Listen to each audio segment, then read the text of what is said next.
जैसा कि हमने सेशन का नाम रखा था और this is the moment of India.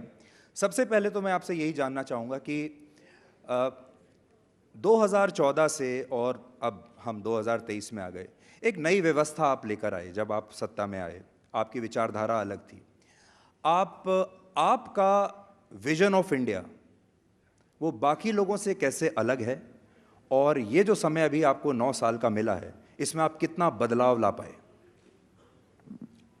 देखिए, आप थोड़े बैकग्राउंड में जाएंगे तो मेरी पार्टी का विजन बहुत स्पष्ट है।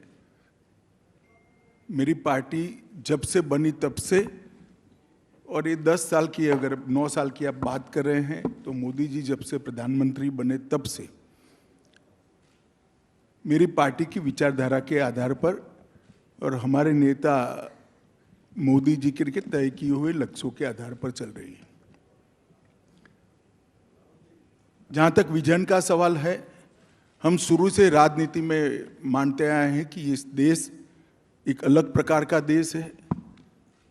ये देश बहुत पुराना देश है, हमारा गौरवशाली इतिहास रहा है, और इस देश की नीतियाँ इस देश की स्थानीय परिस्थिति के आधार पर बननी चाहिए, न कि 2-3 करोड़ की आबादी वाले देशों से एडॉप्ट की हुई नीतियां हो सकती हैं।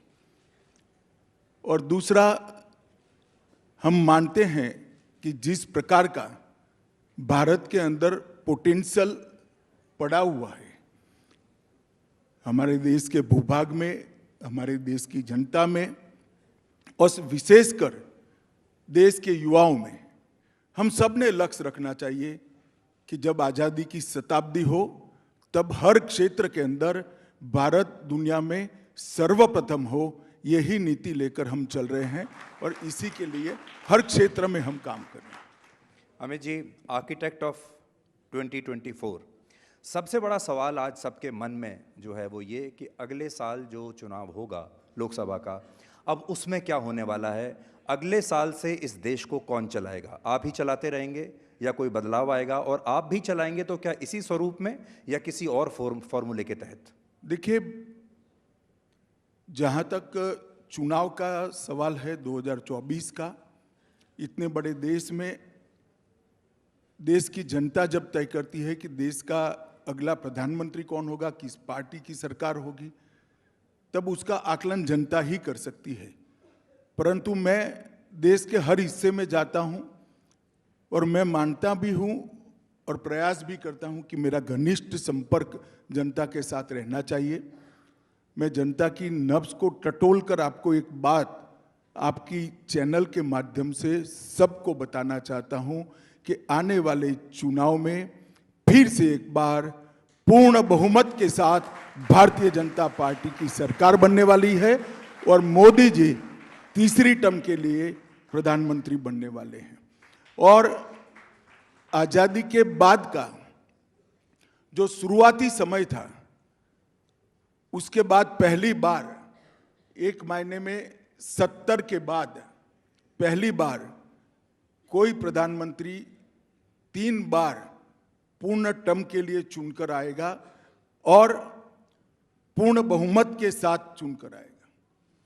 जैसा आपने कहा, अगर जो आप कह रहे हैं सही हो जाता है तो ये प्रधानमंत्री मोदी आप का सही मानकर चलिए, आगे का सवाल पूछो। 3 टर्म लगातार बैक टू बैक प्रधानमंत्री मोदी को मिलेंगे, आपको मिलेंगे। इससे पहले जब हम देश के राजनीतिक इतिहास पर नज़र डालते हैं तो नेहरू एरा और इंदिरा गांधी का एरा, इन दो को हम एक बेंचमार्किंग हमारे देश में हो गई है कि नेहरू के समय में ये होता था और इंदिरा गांधी के समय में ये होता था। क्या आपको लगता है कि मोदी एरा अब नेहरू और इंदिरा एरा से भी ज़्यादा महत्वपूर्ण हो गया है, बेंचमार्किंग में पहले नंबर पर है, और क्या आप उनको अब हमारे देश के महानतम प्रधानमंत्री के तौर पर मानेंगे? देखिए, सभी ने अपने अपने समय में अच्छा काम करने का प्रयास किया है, अपनी अपनी समझ के हिसाब से, अपनी अपनी शक्ति के हिसाब से और अपने अपने समय के हिसाब से, क्योंकि हर समय में अलग अलग चुनौतियां होती है, हर व्यक्ति की अलग प्रकार की क्षमताएं होती है, हर व्यक्ति का अलग प्रकार का विजन होता है, मगर सब ने अच्छा प्रयास किया है, ऐसा मैं तो कम से कम मानता हूँ। जहाँ तक मोदी जी का सवाल है, मोदी जी ने भारत के लोगों के अंदर महत्वाकांक्षा को जीवित करने का काम किया है। देश के 60 करोड़ लोग जो कभी स्वप्न नहीं देख पाते थे, वो गरीब लोगों के मन में स्वप्न देखने की आशा का संचार करने का काम नरेंद्र मोदी जी ने किया है।